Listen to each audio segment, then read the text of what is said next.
हाय, कैसे हो आप लोग? आई होप अच्छे होगे। तो आज का सेकंड जो ब्लॉक था, जो फर्स्ट ब्लॉक था एस ब्लॉक, उसका मैं सेकंड ग्रुप ले रहा हूँ, अल्कलाइन अर्थ मेटल, जिसमें कि आपके ये एलिमेंट्स हैं। और जिसमें फर्स्ट एलिमेंट है बेरिलियम, जिसको बी से डिनोट करते हैं, उसका एटॉमिक नंबर 4 है। मैग्नीशियम, उसका एटॉमिक नंबर 12 है, Mg से डिनोट करते हैं। कैल्शियम, उसका एटॉमिक नंबर 20 है, Ca से डिनोट करते हैं। स्ट्रोंशियम 38 होता है। बैरियम 56 होता है। रेडियम 88 होता है। तो ये जो एलिमेंट्स है ना, इनके जो एटॉमिक नंबर है, ये बहुत अच्छा मेजर रोल प्ले करते हैं इनकी प्रॉपर्टीज़ को डिफाइन करने में। ठीक है, कैसे? जैसे कि जितने भी एटॉमिक नंबर होता है ना इनका, उसके ही इक्वल इनका इलेक्ट्रॉन होता है, नंबर ऑफ इलेक्ट्रॉन्स होते हैं, नंबर ऑफ प्रोटॉन भी उसी के बराबर होते हैं, और हम एटॉमिक मास भी इनकी हेल्प से पता कर सकते हैं, है ना। और बाकी दूसरी चीज़ें क्या होती है कि इनके क्या कितने इलेक्ट्रॉन लेंगे, कितने इलेक्ट्रॉन ये लूज़ करेंगे, और या फिर क्या कैसा बॉन्ड बनाएंगे, डबल बॉन्ड बनाएंगे, सिंगल बॉन्ड बनाएंगे, ट्रिपल बॉन्ड बनाएंगे, ये मेटल्स हैं, नॉन मेटल्स हैं, मेटलॉइड हैं, ये सारी प्रॉपर्टी इनके एटॉमिक नंबर से हम लोग निकाल सकते हैं। ठीक है, तो हम अब क्या देखते हैं, इनका जो ट्रिक है, फनी ट्रिक, उसको देखते हैं। ठीक है, तो मैंने बेरिलियम को बेटा से डिनोट किया है, मैग्नीशियम को आगे से, कैल्शियम को कार से, स्ट्रोंशियम को स्कूटर से, बैरियम को बाप से, और रेडियम को राजी से। तो क्या हो गई ट्रिक? बेटा मांगे कार स्कूटर बाप राजी, बेटा मांगे कार स्कूटर बाप राजी। अब क्या है, मैंने 2 एलिमेंट लिए हैं अभी फ़िलहाल, बाकी हम लोग फर्दर वीडियोस में लेते रहेंगे। ठीक है, इनके जो भी आगे के जो एलिमेंट्स हैं, उनकी प्रॉपर्टीज़, एप्लीकेशन क्या है डेली लाइफ में, वो सारी चीज़। तो मैं पहला एलिमेंट लेता हूँ बेरिलियम। तो बेरिलियम क्या होता है? बेरिलियम की प्रॉपर्टी होती है कि वो शाइनी नेचर होता है, जैसे मैं राइट हैंड साइड में देख सकता हूँ। और ये क्या होता है, इसकी ट्रांसपेरेंस एक प्रॉपर्टी होती है। ठीक है, तो यानी ये रिफ्लेक्शन बहुत अच्छा कर सकता है।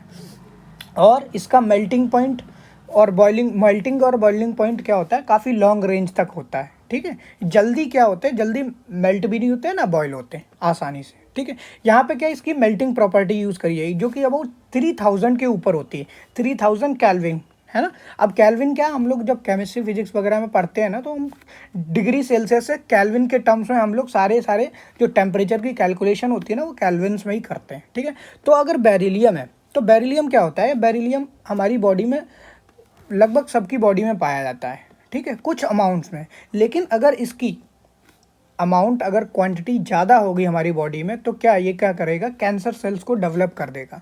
और इसी वजह से इसको कार्सिनोजेनिक के नाम से भी जाना जाता है, यानी ये कार्सिनोजेनिक है ना। तो ये उसमें भी काम आता, मतलब उसमें भी ये काफ़ी दिक्कत देता है हमें। ठीक, और एक और क्या होता है, ये बेरिलियम क्या पहले टाइम पे जब न्यूट्रॉन की डिस्कवरी हुई थी, तब साइंटिस्ट ने क्या किया था, एक ने कि बेरिलियम की शीट ली थी, उसके ऊपर अल्फ़ा पार्टिकल की बीम को क्या बम्बार्ड किया था। बम्बार्ड यानी, अब जो अल्फ़ा पार्टिकल हैं वो क्या होते हैं, वो हीलियम पॉजिटिव या आयनसी होते हैं। ठीक है, हीलियम एटम के। ठीक है, तो वो क्या किया, जब वो उससे पास करा तो वो अनडिफ्लेक्टेड निकल गया अल्फ़ा पार्टिकल। तो अनडिफ्लेक्टेड निकला, इसका मतलब क्या है कि वो उसके अंदर क्या है, वो उसको ज़्यादा डिफ्लेक्ट नहीं कर रहा है। ठीक है, हाँ, तो उसकी वजह से क्या हुआ, उसके अंदर जैसे वो अनडिफ्लेक्टेड निकला, तो उसके अंदर से न्यूट्रॉन निकला था, तो वहाँ से न्यूट्रॉन की डिस्कवरी हुई। और न्यूट्रॉन क्या होता है, आपका न्यूट्रल चार्ज होता है। ठीक है, ये मैं बता चुका हूँ पहले प्रीवियस वीडियोज़ में कि न्यूट्रॉन क्या होता है।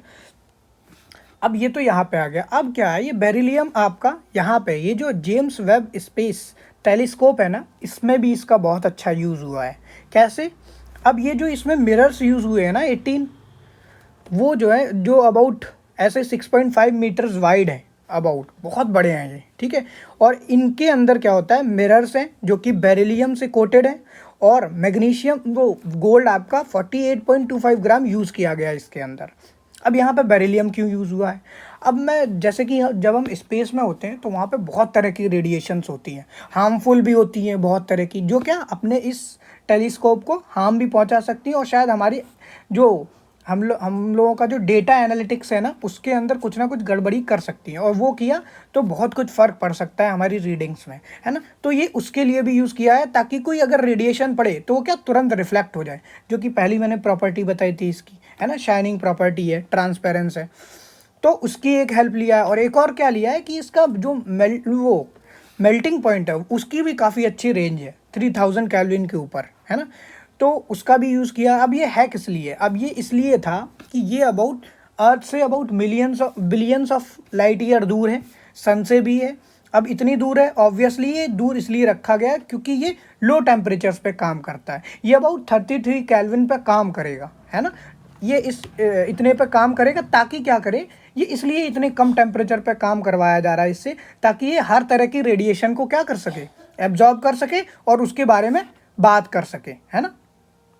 अब कैसे करेगा? जैसे कि अलग अलग रेडिएशंस में क्या होता है, वेवलेंथ होती हैं, है ना, अलग अलग फ्रीक्वेंसीज होती हैं। तो वो वेवलेंथ आएंगी, उनको क्या लेगा, एज अ एनर्जी के टर्म्स में लेगा और उनको फिर बाद में चेंज करके उसको आपके विजिबल रेज में आपका ले जाएगा, है ना। तो उस तरह से ये आपका काम दे सकता है। और भी और जगह यूज़ किया जाता है इसको। जैसे जो बेरिलियम होता है उसका टेम्परेचर, ये क्या बहुत ज़्यादा टेम्परेचर सह सकता है, तो इसलिए आपको ये रॉकेट्स हैं और जो जैसे कि बड़े बड़े जो चैम्बर्स होते हैं जिसमें टेम्परेचर हाई हो सकता है, वहाँ पे भी यूज़ किया जाता है इसका, है ना। बाकी और ये अपने बहुत जगह यूज़ किया जा सकता है ना। तो ये इसके यूजर्स थे, एप्लीकेशन होते बहुत सारे हैं, मैं अभी इतना ही बताऊंगा, है ना। अब हम लोग मैग्नीशियम के ऊपर चलते हैं। अब मैग्नीशियम क्या है, इसका होता है लाइट वेट, है ना, ये कम वेट का होता है। तो इसकी वजह से, इसकी इस प्रॉपर्टी की वजह से इसको शिप्स में, रॉकेट्स में और आपके जो लॉन्चर्स हैं और सैटेलाइट्स हैं उनमें यूज़ किया जाता है। क्योंकि ये हल्का हो जाएगा तो उनको उठाना या फिर चलाना काफ़ी आसान हो जाएगा, है ना। तो ये उसमें भी यूज़ किया जाता है। और इनको अगर किसी के साथ मिक्स कर दोगे, जैसे मेनली आपका एल्यूमिनियम के साथ मिक्स करते हैं तो क्या होता है, तो ये अलॉय बनते हैं कुछ। तो अलॉय क्या करते हैं, आपकी जो रस्टिंग होती है ना उसको, उससे भी बचाते हैं ये लोग। तो क्या होता है, इनकी कोटिंग कर दी जाती है आपके शिप्स पे, है ना। तो वो हेल्प करता है उसको रस्टिंग ना होने से, और वो हल्का भी बनाता है उसको, है ना, जो कि एक फेवर दे जाएगा उसको। तो ये वहाँ पे भी यूज़ किया जाता है। अब ये एक जगह और यूज़ किया जाता है जब हमारी बॉडी में क्या होता है, जब एसिडिटी बनने लग जाती है, तो ये मिल्क ऑफ मैग्नीशिया के टर्म्स उसके रेस्पेक्ट में भी ये यूज़ किया जाता है ना। और बाकी बॉडी में भी इसके बहुत सारे फंक्शंस होते हैं, है ना। ये एंजाइम्स में भी यूज़ किया जाता है, एंजाइम्स के थ्रू भी, और डीएनए आरएनए में भी आता है इसका फंक्शन, है ना। बहुत जगह है इसका, है ना। न्यूट्रलाइजेशन में जो आयन बैलेंस है उसमें भी इसका काम है, तो ये वहाँ पे भी यूज़ किया जाता है। अब एक और चीज़ कहाँ यूज़ की जाती है इसकी, जो हम लोग ये पटाखे वगैरह चलाते हैं ना, उसमें जो फुलझड़ियाँ होती हैं उनमें भी यूज़ किया जाता है। कैसे? जैसे कि जो वाइट कलर की एकदम वाइट फेंट लाइट की जो रोशनी छोड़ते हैं ना ये फुलझड़ियाँ, वहाँ पे यूज़ किया जाता है उसका। जो वाइट कलर आता है ना, वो आपका मैग्नीशियम की वजह से आता है, ठीक है। तो ये वहाँ पे भी यूज़ किया जाता है आपके क्रैकिंग फैक्ट्रीज़ वगैरह में, पूरी इंडस्ट्री में। अब एक और कहा है, अब मैं आपको ये मैग्नीशियम रिबन के बारे में दिखाता हूँ, है ना। ये लेफ्ट हैंड साइड में मैं दिखा रहा हूँ। इसमें क्या है, अब ये जो आपने देखा अभी कितनी ज़्यादा हाई लाइट से जल रहा है, और इसका जो टेम्परेचर होता है ना वो बहुत ज़्यादा हो जाता है, अबाउट थाउजेंड्स में होता है। तो ये आसानी से डाउन नहीं होता है, ठीक है। एक बार अगर अगर आग पकड़ लिया तो इसको कंट्रोल करना बहुत मुश्किल है। अगर आप सोचेंगे कि पानी डाल लेंगे, भैया पानी में जो H2O होता है ना उसका ऑक्सीजन ले लेगा और ये जलने लग जाएगा। और अब कहेंगे कि चलो CO2 जो फायर एक्सटिंग्विशर होता है उसका यूज़ करेंगे, उसमें भी CO2 होती है, उसमें भी ऑक्सीजन है, उसका ऑक्सीजन लेकर के ये जलने लग जाता है, ठीक है। और जैसे कि अगर मैं मिट्टी की बात करूँ, मिट्टी डाल दो इसके ऊपर, तो मिट्टी डालोगे तो उसमें क्या होता है, SiO2 सिलिकेट से का होता है ना, तो उसका भी ऑक्सीजन आता है उसमें भी, तो उसका भी यूज़ करके ये जलने लग जाता है। ये मतलब इतना ज़्यादा डेंजरस होता है कि इसको कंट्रोल करना काफ़ी मुश्किल हो जाता है ना। तो जो ये फायर क्रैकर्स वगैरह है ना, इनको थोड़ा सेफ्टी से यूज़ किया करिए, है ना। और भी बहुत सारी यूजेज हैं इसके, लेकिन हम लोग इतना ही लेंगे क्योंकि अब हम लोगों को इसके ऊपर PhD नहीं करनी है ना। तो जितना ज़रूरी है उतना हम लोग आप देख रहे हैं, ठीक है। बाकी आगे अगर कहीं पे इसकी प्रॉपर्टीज़ यूज़ होंगी मैं ऑब्वियसली बताऊंगा, है ना। So thank you.